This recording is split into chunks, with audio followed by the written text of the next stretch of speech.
하나님이 광야길 가면서 새 절기를 지키라고 말씀하셨습니다. 새 절기를 지키라고 말씀하신 것은 잊어버리지 말라고 하시는 것이죠. 절기를 지키는 것도 중요하지만 더 중요한 것은 이 절기의 내용과 누림이 중요합니다. 절기가 하나의 행사로만 남으면 응답받을 수가 없습니다. 절기는 행사가 아니고 그 하나님이 절기를 통해서 말씀하시는 복음의 내용을 붙잡아야 됩니다. 하나님은 절기를 통해서 복음을 설명하고 있습니다. 절기의 주인공은 그리스도입니다. 이 그리스도께서 이 세 가지 절기를 완성하셨습니다. 새 절기를 통해서 잊어버리지 말고 누리라고 말씀하고 있습니다. 그 첫 번째 절기가 유월절입니다. 구원을 잊어버리지 말라는 거지요. 이스라엘이 애굽에서 430년 동안 노예로 살면서 많은 학대를 받아왔습니다. 그 정도가 아니고 남자아이가 태어나면 다 죽이라고 했습니다. 바로왕이 애굽에 바로왕이 이스라엘의 그 남자아이가 태어나면 다 죽이라고 한 겁니다. 어느 정도냐 하니까 고통의 소리가 하늘에 닿았다. 이런 말씀이 기록되어 있습니다. 이스라엘은 애굽의 그 강대국의 손에서 빠져나올 수 없습니다. 노예에서 벗어날 수 없습니다. 애굽의 우상과 흑암 문화에서 벗어날 수가 없어요.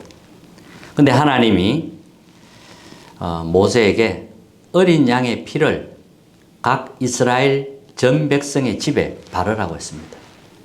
이스라엘의 전 백성이 양을 잡아서 피를 문설주에 발랐습니다. 이것만 했는데 기적이 일어났습니다. 출애굽하게 된 거죠. 노예에서 완전히 해방받은 겁니다. 애굽에서 나오게 되었습니다. 놀라운 하나님의 역사가 일어난 겁니다. 그것도 430년 만에 출애굽을 했으니까 얼마나 기쁘고 감사했겠습니까?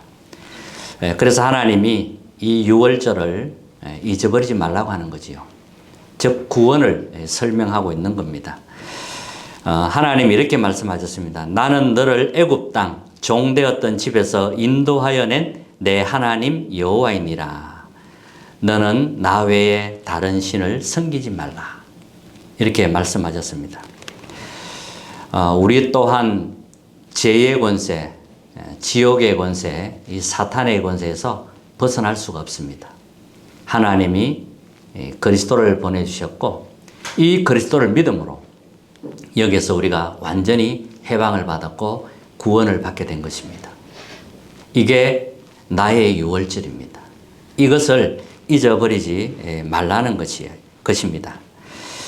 하나님이 이렇게 문을 열어주신 겁니다. 자, 사람들은 그리스도를 몰라서요, 재앙과 고통을 받고 있습니다. 그리스도만이 답이고 희망입니다. 지금까지 영적 문제로 고통을 받고 어려움을 당했다면 이제 하나님의 큰 계획이 있습니다. 하나님은 나를 구원하시고 구원의 축복을 이제 알기를 원하시는 겁니다. 그리스도를 통해서 하나님 자녀된 것, 여기에 대한 진정한 감사가 있어야 합니다. 그래서 잊어버리지 말라는 거지요. 잊어버리지 말라고 하는 겁니다. 구원이 흔들리면 모든 것이 흔들리게 됩니다. 또 감사를 놓치면 누릴 수가 없습니다. 그래서 유월절에 대한 분명한 이 확신과 감사가 있어야 됩니다. 하나님이 나를 구원하셨다는 것, 그리고 여기에 대한 진정한 감사지요. 그리고 두 번째 절기는 맥추절입니다. 그리고 오순절이라고도 합니다. 애굽에서 출애굽에서 광야 가는 길에 아무도 살 수 없다고 했는데 하나님은 곡식을 거두게 하셨습니다. 광야길은 굉장히 험난합니다. 아이들, 노인들 데리고 아무것도 없는 그 광야를 걸어간다는 것은 죽음이나 다름이 없었습니다. 그런데 하나님은 이스라엘을 보호하셨고 지키셨고 곡식까지 거두게 하신 겁니다. 그래서 광야 가는 동안 하나님이 인도하시고 책임지신다는 거지요. 여기에 대한 진정한 감사를 하라는 겁니다. 자, 하나님이 특별히 보호하는 겁니다. 자, 우리에게 오순절은 어떤 겁니까? 성령의 인도와 성령 충만입니다. 우리는 구원받은 하나님의 자녀입니다. 그렇다면 이제는 이 광야와 같은 길을 걸어가야 됩니다. 하나님이 함께 하지 않으면 광야에서 우리는 낙오자가 됩니다. 그리고 우리를 늘 삼키려고 하는 이 사탄의 그 권세에서 벗어날 수가 없고, 또 사탄이 12가지 전략으로 계속 공격해 들어오는데 이길 수가 없습니다. 하나님이 성령의 인도를 약속하셨고 성령의 충만을 약속하신 겁니다. 이것이 나의 오순절입니다. 이 언약을 굳게 붙잡아야 됩니다. 근데 이 언약이 오순절, 이 언약이 마가다락방에 이루어진 것입니다. 자, 오순절 마가다락방에 성령이 임하고 난 이후에 초대교회는 완전히 바뀌게 되었습니다. 오직 성령이 너희에게 임하시면, 다른 건 안 돼요. 오직 성령 그랬습니다. 그러면 위에서 주시는 권능을 받고, 그러면 땅끝까지 이르러 내 증인이 되리라 그랬습니다. 그리스도의 증인입니다. 그리고 수장절입니다. 자, 이 수장절은 영원한 우리의 배경, 보좌를 설명하고 있습니다. 보좌의 축복, 또 하나님의 나라를 말씀하고 있습니다. 이 세 절기의 결론은 그리스도입니다. 그리스도를 통하여서만 하나님을 만나게 됩니다. 성삼위 하나님을 알게 돼요. 그리고 보좌의 축복이 우리에게 임하게 됩니다. 그리고 삼시대 살리는 축복이 따라오게 돼요. 이것으로 24 하라는 겁니다. 내 생각 24는 한계가 오고 문제가 옵니다. 내 생각, 내 고집은 하나님의 계획과 반대로 가게 되어 있어요. 내 생각은 성삼위 하나님의 이 비밀과 안 맞아요. 하나님과 안 맞습니다. 그래서 내 생각 24 하지 말라는 거지요. 성삼위 하나님, 보좌의 축복, 이 삼시대 살리는 393, 이것으로 24 할 때 하나님의 계획과 맞아지게 됩니다. 393 언약으로 24 할 때 다른 사람을 살리는 자리에 있게 되고 정복의 자리에 있게 되는 것입니다. 광야 가는 길에 많은 사람들이 불신앙에 빠지게 됩니다. 아무런 내용과 의미 없이 따라가면 일어나는 현상에, 일어나는 현실을 부딪히면 이기지 못합니다. 그래서 이스라엘 백성들이 광야 가는 동안에 어려움 올 때마다 불신앙한 겁니다. 하나님은 감사하라고 하는데, 응답이 있다고 감사하라고 하는데, 문제 속에 답이 있다고 하는데 이걸 못 보니까요, 불신앙에 계속 빠지는 겁니다. 모세를 향하여 원망하기도 하고 불평하고 이렇게 했습니다. 모세가 호렙산에 십계명 받으러 올라갔는데 그 기간을 못 기다리고 바로 또 금송아지를 만들어 놓고 잔치하면서 그걸 또 우상을 섬긴 일이 있었습니다. 이렇게 계속 불신앙에 빠지는 겁니다. 하나님은 불가능한 상황 속에서도 기적을 베풀어 보여주셨습니다. 그 말은 불신앙에 빠지지 말고 하나님의 능력을 실제로 믿으라는 겁니다.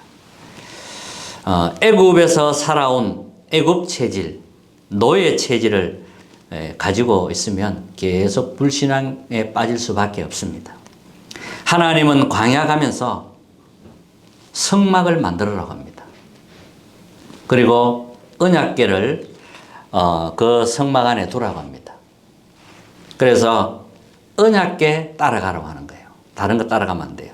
언약궤를 따라가라고 했습니다. 새 절기를 통해서 하나님은 구원을 설명하고 있고 또 성령의 인도와 충만, 이걸 설명하고 있고, 그리고 보좌의 축복을 설명하고 있습니다. 이걸 잊어버리지 말라고 하는 겁니다. 그래서 새 절기를 지키라고 하신 겁니다. 자, 그러면 우리는 이제 상구삼 언약, 이 언약을 잡고 여정을 가야 됩니다. 그래서 첫 번째는 세 가지 참된 감사를 회복해야 됩니다. 그리스도를 통하여 구원받은 하나님 자녀가 된 것, 여기에 대한 감사가 있어야 됩니다. 그리스도가 나의 참 주인이 될 때 증거가 옵니다. 나의 불신앙, 흑암 세력이 무너지는 겁니다. 그리스도가 참 주인이 될 때. 이제 빛이 들어오면 어두움은 도망가게 됩니다. 지금까지 남다른 영적 문제로 고통당한 것은 이제 하나님의 큰 계획이 있습니다. 그래서 내 생각을 내려놓고 언약을 잡으면 돼요. 증거 하나님이 주시게 되어 있습니다. 하나님이 나와 함께하는 증거, 하나님 주시려고 하는 거거든요. 지금 나에게 필요한 것은 이제 현실에 속지 않고 언약을 잡는 겁니다. 현실에 속이는 많은 문제들이 너무 많아요. 그래서 거기에 속지 않고 언약을 다 붙잡을 수 있어야 됩니다. 이 하나님이 주신 언약으로 24 할 수 있어야 됩니다.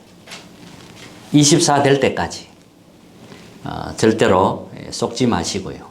포기도 하지 마시고 하나님은 반드시 언약을 성취시키게 되어 있습니다. 그리고 그리스도 안에서 나와 함께 하시고 나를 인도하신다는 여기에 대한 감사입니다. 하나님은 흑암의 손에서 우리를 건져내셨습니다. 나의 평생의 삶을 하나님이 인도하시고 함께 하십니다. 예수님도 이렇게 말씀하셨습니다. 제자들에게 보혜사 성령께서 영원히 너희와 함께 하겠다. 너희를 고아와 같이 버려두지 않겠다. 이런 말씀하셨어요. 그런데 또 우리는 고아처럼 살아가려고 하죠. 그러니까 이제 자꾸 놓치는 겁니다. 다른 걸 또 붙잡게 되는 거고요. 그리고 또 성령 충만을 약속한 겁니다. 이 능력으로만 세상을 살릴 수가 있습니다. 이 능력으로만 땅 끝까지 이르러 살리는 증인이 되는 것입니다. 하나님 나라의 배경과 보좌의 축복을 주신 여기에 대한 감사입니다. 보좌의 축복, 이게 우리와 함께 하는 겁니다. 놀랍지요? 그리고 두 번째입니다. 이 상구삼 언약 속에서 이제는 반대편에 숨겨진 응답을 찾아야 합니다. 상구삼 언약은 뭐예요? 상구삼 언약. 성삼위 하나님이 나와 함께 하는 겁니다. 창조의 말씀으로. 그리고 그리스도께서는 지금도 구원 사역을 이루고 계시고 성령은 능력으로 함께 하십니다. 이 성삼위 하나님께서 나와 함께 합니다. 그러니까 보좌의 축복이 따라오는 거죠. 하나님 나라가 이루어지고 이제 시공간 초월하는 응답을 받게 되고 237 나라에 빛이 비치는 그런 은혜가 임하게 됩니다. 그리고 나의 생명 속에, 나의 영혼 속에, 나의 삶 속에 하나님의 이 보좌의 축복이 임하는 거지요. 그리고 나와 교회 현장에 하나님이 전무후무한 응답을 주셨습니다. 또 준비하셨습니다. 그리고 삼실에 살리는 것. 이게 상구삼입니다. 성삼위 하나님의 삶. 성삼위 하나님 언약 속에서 주시는 보좌의 축복 9가지. 그리고 나의 과거, 현재, 미래 살리는 삼실의 축복. 이게 바로 상구삼 언약입니다. 이거 언약으로 24 하라는 거지요. 자, 우리 렘넌트 7명을 보면 요셉은 이제 기도의 사람, 언약의 사람입니다. 이 요셉이 보디발 장군 노예로 집에 노예로 팔려가게 됩니다. 하나님은 그 당시 최강대국이 바로 애굽이었습니다. 애굽 현장으로 보내는 겁니다. 노예가 아니라 애굽 현장을 보여주신 겁니다. 이게 반대편에 있는 것을 찾는 겁니다. 자, 모세를 한번 보면 히브리서 11장 21절에 보면 이런 말씀이 있습니다. 믿음으로 모세는 장성하여 바로의 공주의 아들이라 칭함 받기를 거절하고 도리어 하나님의 백성과 함께 고난 받기를 잠시 제약의 낙을 누리는 것보다 더 좋아하고 그리스도를 위하여 받는 수모를 애굽의 모든 부하보다 더 큰 재물로 여겼으니 이는 상주심을 바라봅니다. 애굽의 모든 영광을 버리고 그리스도를 선택한 겁니다. 애굽의 모든 부하보다 더 큰 재물로 여겼으니 이는 상주심을 바라봄이라 그랬습니다. 모세를 통해서 출애굽하게 되는데 이 10가지 기적을 통해서 애굽의 우상을 이긴 겁니다. 그리고 세계화를 보게 된 겁니다. 그리고 광야를 가면서 어려움을 다 이겼습니다. 사무엘 같은 경우는 미스바 운동을 했습니다. 이 블레셋 사람들이 이스라엘을 계속 괴롭히는 거예요. 그때 사무엘이 뭐라고 했느냐면 모든 우상을 다 버리라 이렇게 나온 겁니다. 그리고 너희 마음을 여호와께로 향하라. 그만을 섬기라. 하나님만을 섬기라. 그리하면 너희를 블레셋 사람의 손에서 건져 내시리라. 블레셋이 문제가 아니고 우상 섬기는 이스라엘이 문제였던 겁니다. 그래서 영적인 문제가 이때 무너지고 이제 전쟁이 끊어졌다 이런 말씀이 나왔습니다. 다윗 같은 경우는 도망 다니면서 이제 반대 것을 보게 된 것입니다. 여호와는 나의 목자시니 내게 부족함이 없으리로다. 그가 나를 푸른 초장에 누이시며 실만한 물가로 인도하시는도다. 굉장한 위기 속에서 도망 다니면서 이런 고백이 나온 겁니다. 하나님이 준비한 반대편에서 많은 축복을 찾았다는 거죠.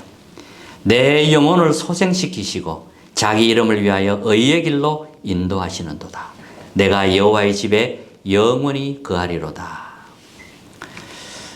엘리사 같은 경우는 이제 아람 나라가 이제 이스라엘 쳐들어와서 둘러싼 겁니다.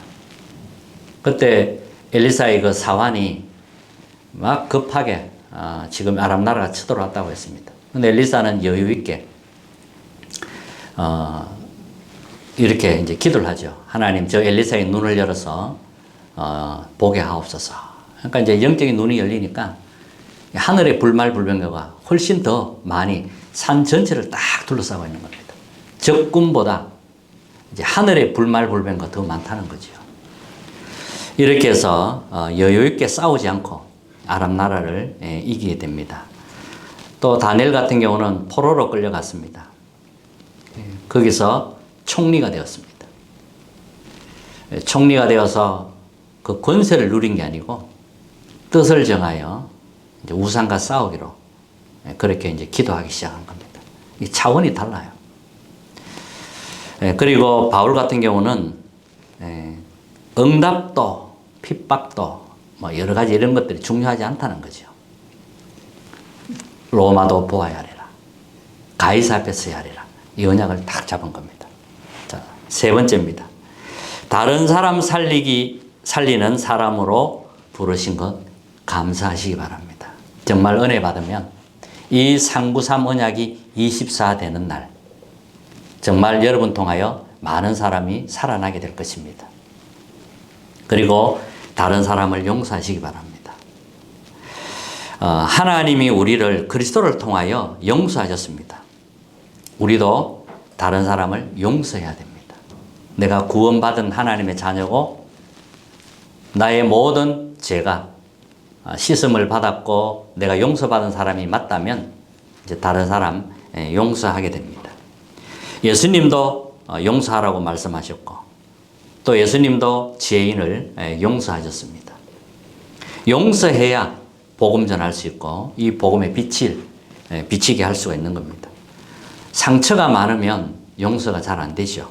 그러니까 용서는 가장 큰 은혜고 능력입니다. 그래서 언약을 잡고 기도하면 돼요. 그리고 현장이 다 죽어가고 있어요. 그들을 살리는 정인으로 부름을 받은 겁니다. 자, 결론입니다. 축복은 반대편에 있어요. 축복이 반대편에 있기 때문에 경쟁자가 없습니다. 사탄은 눈에 보이는 것만 가지고 공격을 합니다. 그래서 우리가 복음을 놓치고 다른 걸 붙잡을 때, 육신적인 거 이런 거 붙잡을 때 바로 공격을 받게 됩니다. 눈에 보이는 것 때문에 복음을 놓칩니다. 그래서 사탄이 계속 속이고 공격하는 거지요. 그리고 반대편에 사실은 모든 것이 다 숨겨져가 있습니다. 하나님이 따로 준비한 게 있는 거지요. 이걸 찾는 눈이 열리는 그런 은혜가 임하기를 바랍니다. 맥주 감사주일 한마디로 말하면 하나님이 구원한 자기 백성을 책임지겠다는 거지요. 인도하고 책임지겠다는 겁니다. 어느 정도 다른 사람 살릴 만큼 요 시간표가 반드시 오게 되어 있습니다. 언약 속에 있다면. 그래서 흔들리지 마시고 지금 당하고 있는 이 영적인 문제 하나님의 큰 계획이 있습니다. 그리스도가 24 되는 날 393 언약이 24 되는 날 모든 주변의 어둠 흑암이 무너지고 나의 영적인 문제가 큰 발판이 됩니다. 자, 발판이 있어야 또 다른 사람까지 살릴 수 있거든요. 그래서 언약 잡는 한 주간 되시기를 정말 주님의 이름으로 축복합니다.